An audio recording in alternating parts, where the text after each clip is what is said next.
Bonjour Sarah, Sarah Orchani. Je te croise en début de ton festival DH, les droits humains, sur Dijon. On vient de voir le 3e film.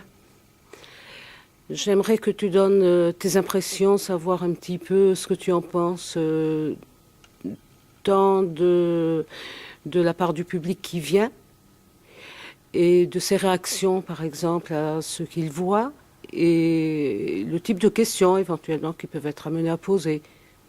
En fait, il pose souvent des questions puisque ce sont des films qui représentent des points de vue qu'on entend très, très rarement, voire jamais, quoi. Oui, Il n'y a pas beaucoup de films. Je crois pas qu'il y a beaucoup de gens qui savent que, par exemple, que entre la musique arabe et la musique juive, il y a des ressemblances. Que c'est pas quelque chose oui, alors qu'on justement, si connaît. on rebondit sur le film qui a été vu ce Oui, soir, le film parlait des relations en partant à la source arabe. de la musique arabe, Ouais, les liens avec la musique juive. oui,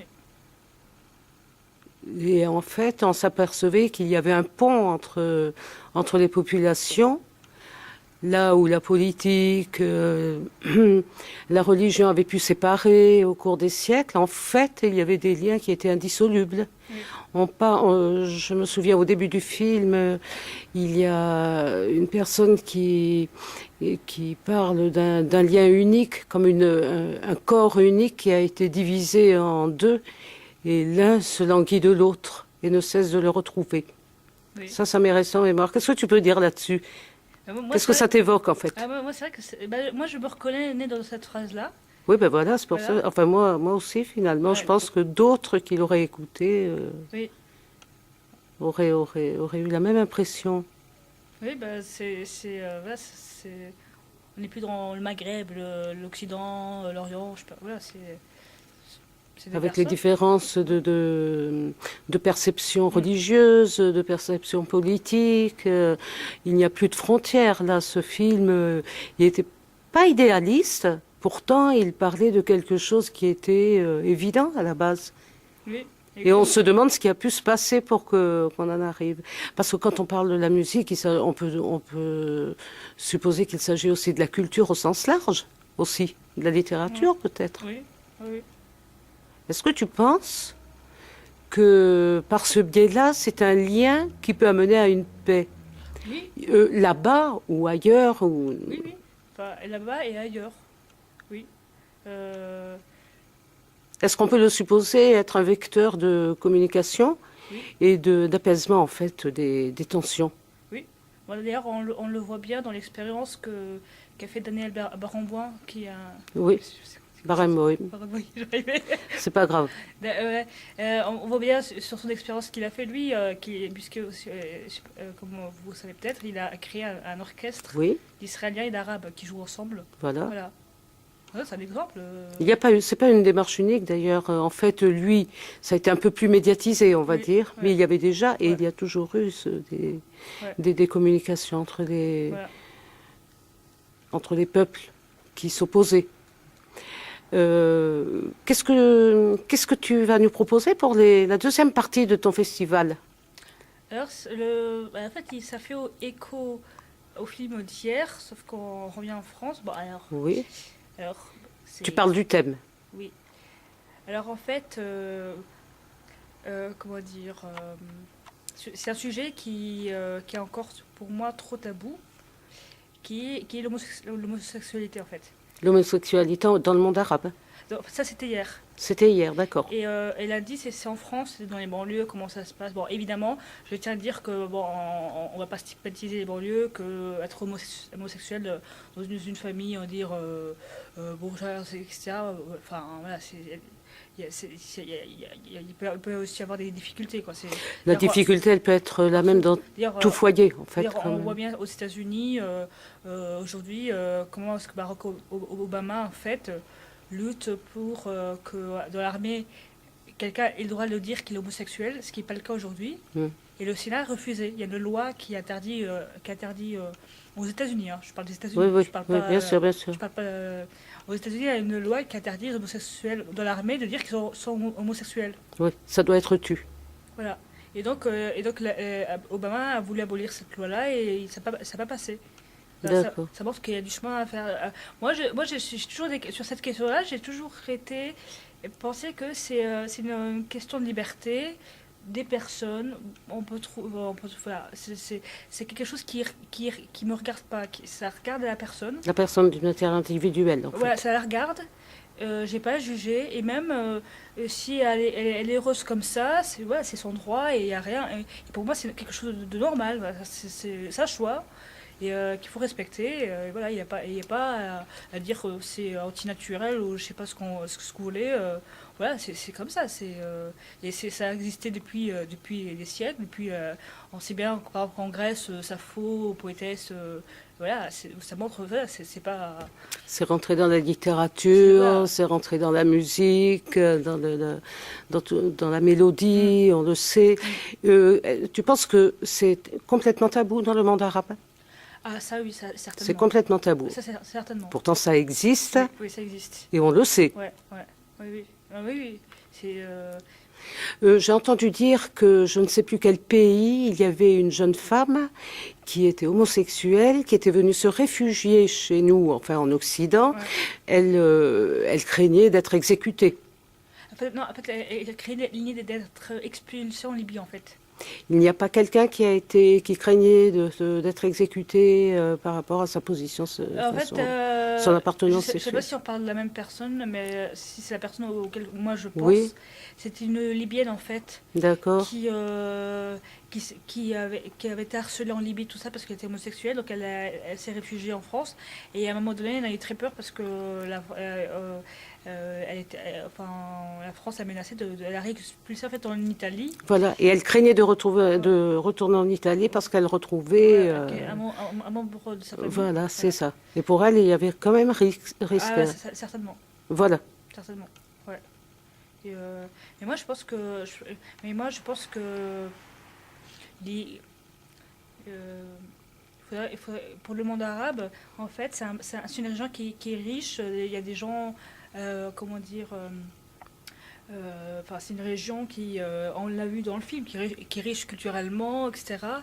Et voilà, et je pense il est temps que le monde arabe, on va dire, retrouve une époque pour les libertés individuelles, etc.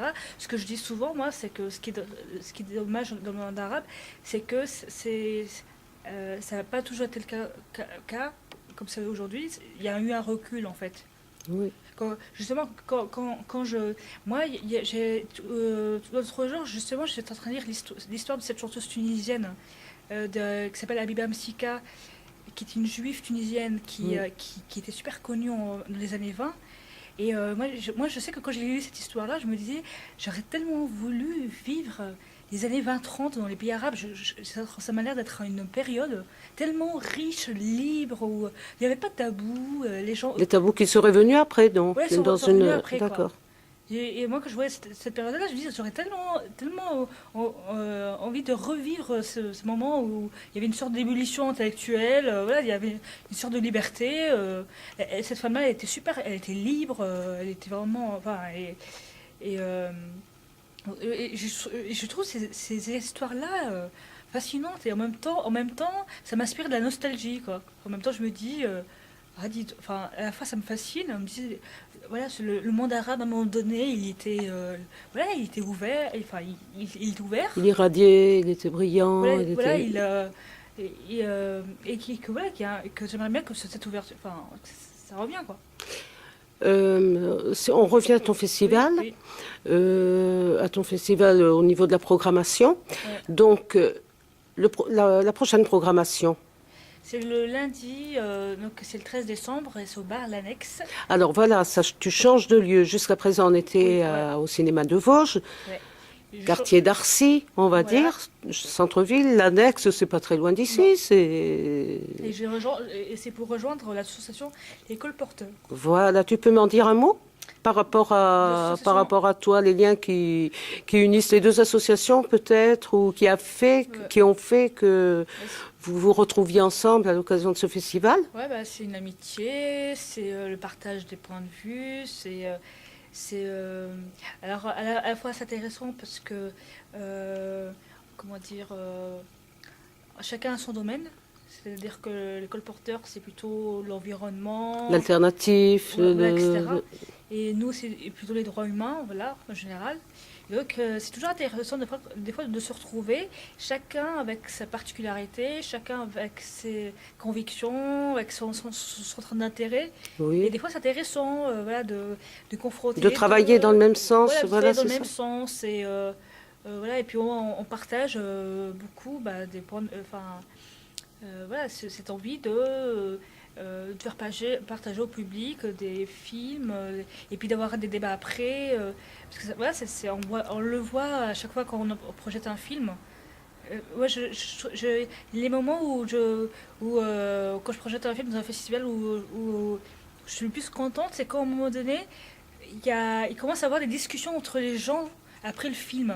Ce que j'ai remarqué ce Ouais, soir, justement, c'est qu'au début, les gens ne parlent pas trop. voilà, Ils se regardent un petit voilà, peu les voilà, uns les autres. Il y en a un, deux qui partent, voilà, comme ça. Et puis, finalement, il y en a un qui lance un petit peu timidement voilà, le débat. Et puis, ça s'enclenche comme ça. voilà. Et puis à un moment donné, ouais, ils discutent et s'échangent et tout ça.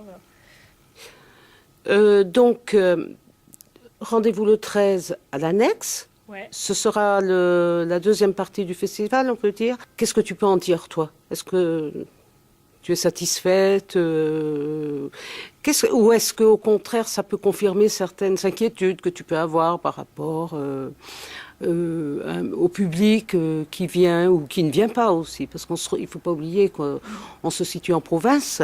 Ouais. C'est pas toujours évident. Mais moi, ce qui me frappe, c'est que d'être obligé aujourd'hui à Dijon de rappeler. En fait, la difficulté, c'est qu'il y a beaucoup de gens qui me posent la question.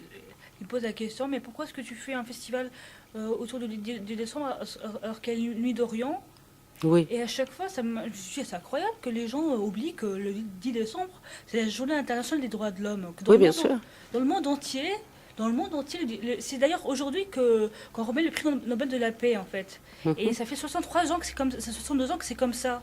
Et en fait, c'est vrai que je me dis, mais c'est incroyable, Dijon, qu'il faut autant rappeler, faut autant rappeler bah, enfin, que enfin voilà que c'est logique que le festival du film des droits humains ait lieu autour du 10 décembre quoi. C'est pas opposé pourtant. Et puis les programmations de Nuit d'Orient sont différentes aussi. Ouais. Il y a beaucoup d'activités, il y a certains échanges aussi qui se Mm. font, mais c'est très différent. Eh bien, on te retrouvera donc Ouais. le 13 Ouais. au soir. Ouais. Et puis on fera un petit peu le bilan, si tu veux, D'accord. et voir tes projets pour le passage à l'année 2011. Ouais. Merci beaucoup. De rien.